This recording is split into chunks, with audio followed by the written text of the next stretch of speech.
Good day, everyone. My name is James Thomason, and this is my video presentation for ITEC6900, Middle Georgia State University for the spring semester of 2019. My research topic is consumer education of IoT security.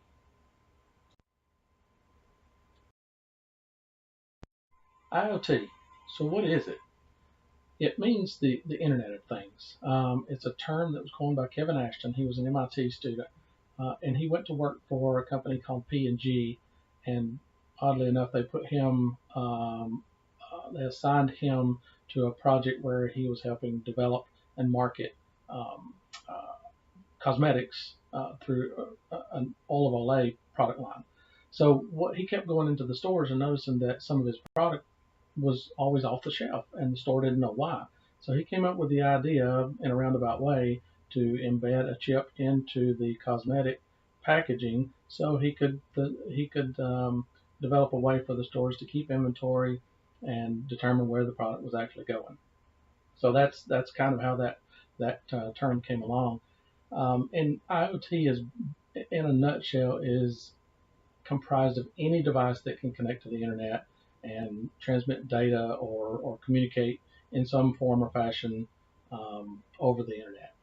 And it comprises anything from TV, your smart TVs in your homes, smartphones, kitchen and home appliances like your refrigerators these days can tell you if you're out of milk or if you're running low on this cheese or something like that. Home appliances like these little Nest heating and air temperature thermostat controllers, clothing even these days, vehicles, all of your GPS, all of that media stuff that's in your vehicles. And this is a very interesting one to me. Biometrics.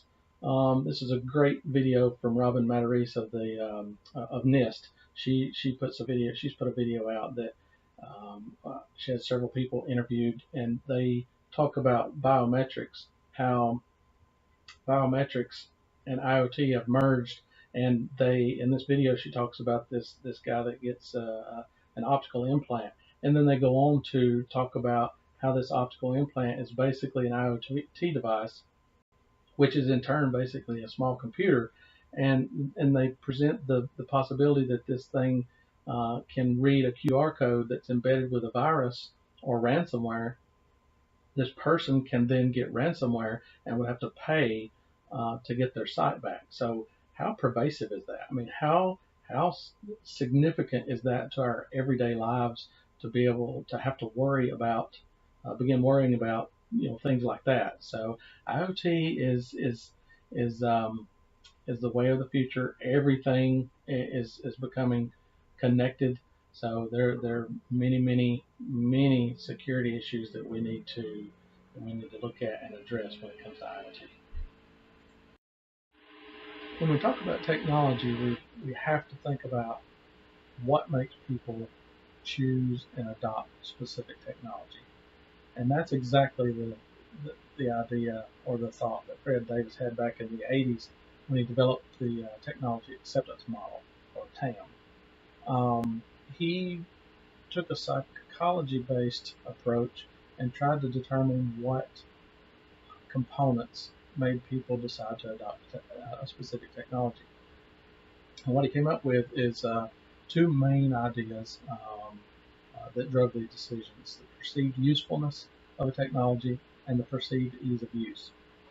So basically what he meant was people try to determine how useful is this technology going to be to me if I decide to purchase it and use it or install it. And they take that idea and they say, well, if it's going to be useful enough to me, then I will adopt it.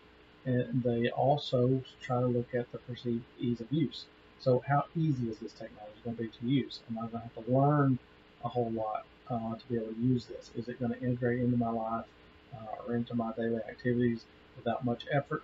So these two ideas became the basis of the technology acceptance model, and they continue to be main points today and that help people determine whether they're going to purchase a specific technology, whether they're going to use it, or how well they use it. So it's a very um, good model to go by, and it's pervasive throughout technology adoption with new products, existing products, just everything that we encounter as far as technology goes. It helps us decide whether we're going to buy that device or install that device in our home network, or whether it's a component we're going to pay extra for in a vehicle. So it's a great model to go by, and even though it was developed several years ago, it's still prevalent today. Let's take a look at some of the security issues or potential security issues with IoT. So most IoT devices will connect or communicate through some sort of wireless technology, whether it's RFID, Bluetooth, or standard Wi-Fi connection. They'll connect back to a wireless network, or they will connect back to your smartphone or some sort of controller device. And as we all know, Wi-Fi of any type is inherently insecure to a point. You have different encryption techniques, and people are constantly trying to crack those. So that's one of the major points where IoT is insecure. So one of the other points is from the very design phase. I mean, design and manufacturing are where the security of these devices has to begin. So what many manufacturers will do is they are being forced into this arena of IoT, like appliance manufacturers. Take your washing machines and your dryers, your refrigerators. Those guys have historically designed and manufactured those appliances, and they're being kind of folded into this new era of technology where they have to embed this, and they have to include this in their devices. Like these refrigerators that tell you when you're low on certain foods.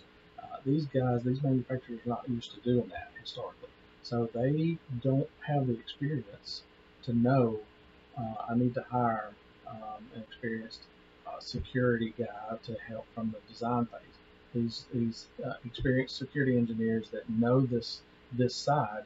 These manufacturers don't know that they need to hire those. They don't understand the importance of this security, nor do they potentially want to put out that kind of money to pay for those security engineers. And so what they'll do is they'll try to save money everywhere they can. They'll use outdated programming languages because they're cheaper, and they don't want to put out the money to purchase the latest and greatest programming techniques or the latest and greatest hardware that includes built-in security and processors and things like that. And another big component is updates, supplying a secure and reliable update path for these devices to update. So they may put out a device, and after a few years, they'll stop supplying updates to it, or they won't even include an update pathway where the users can go and update these devices and keep them as secure as possible. So manufacturing plays a big role in this, but as you'll see coming up, there's another component that, in my opinion, is much more important, and that's educating the users on these potential areas of security and what they might can do on their side to help. Educating consumers. In my opinion, this is one of the most important points that need to be addressed in IoT security. We need to allow consumers to become more involved in the security of their IoT devices, and they don't need to be they don't need to feel like that they're being trained as security professionals. But they do need to be made aware of how these devices can be vulnerable, how they can be breached, and why updating these devices are important. And they just need to understand that their printer in their home, configured on their home network, can these days get a virus and can create that pathway for someone to breach their home network and get on their computer and violate their privacy and security in that. their vehicles. They need to be made aware that updates are important on those to keep that data that their GPS reports safe. They need to be aware that their smartphones can be a gateway into their personal lives and into all their data and their banking information. So they need to be educated on all of these points. Um, they need to understand how important this is. They need to understand how pervasive these devices become in their lives. Um, and it's so important for them to understand these points that there needs to be more research done and performed on how we educate these consumers. They buy these devices, they put them into use, and then they kind of forget about them and never touch them again. So we need to become more proactive on educating the consumers on the security of these devices. Yeah, we have manufacturing issues. Yes, we have design issues. But if if the consumers are more educated on what these devices can do if they become breached, or how they become vulnerable, how an update can patch a vulnerability, if they become more educated on those points, then they can help themselves um, not completely eliminate, but they can help themselves lessen the potential of a breach, even if the device was designed with security flaws. They can do things, changing default passwords, putting things behind a firewall if possible, things of that nature. But educating these consumers on these points are paramount. I mean, we need to do that. We have to do that, and it can help lessen the effects of the manufacturing um, uh, defects or oversights. It can help lessen the design flaws. All of these other points can be um, lessened by educating these users and consumers a little more, so they become more involved in their own security, more involved in protecting their own privacy and their own data. And it just will help the overall situation by educating these consumers. And that's hopefully what the research for this project has shown, is that there's a gap in this in research on this point of educating consumers, and hopefully it will show how important this point is. So in conclusion, my research attempted to show there's a serious lack of research in the area of educating consumers on the security of their IoT devices. And it, hopefully my research showed that there needs to be a lot more effort put into that area, and more research and practical guides need to be developed and frameworks to help educate these users, whether it's educating them when they purchase them or continuing education. There needs to be much more research done in this area to develop this new mindset, if you will, on educating these users, not just selling them, but educating these users on the security of these devices and how important it is to their information, to their livelihood, and even when we talk about putting these IoT devices, embedding them into our vehicles, it's going to help protect lives as well.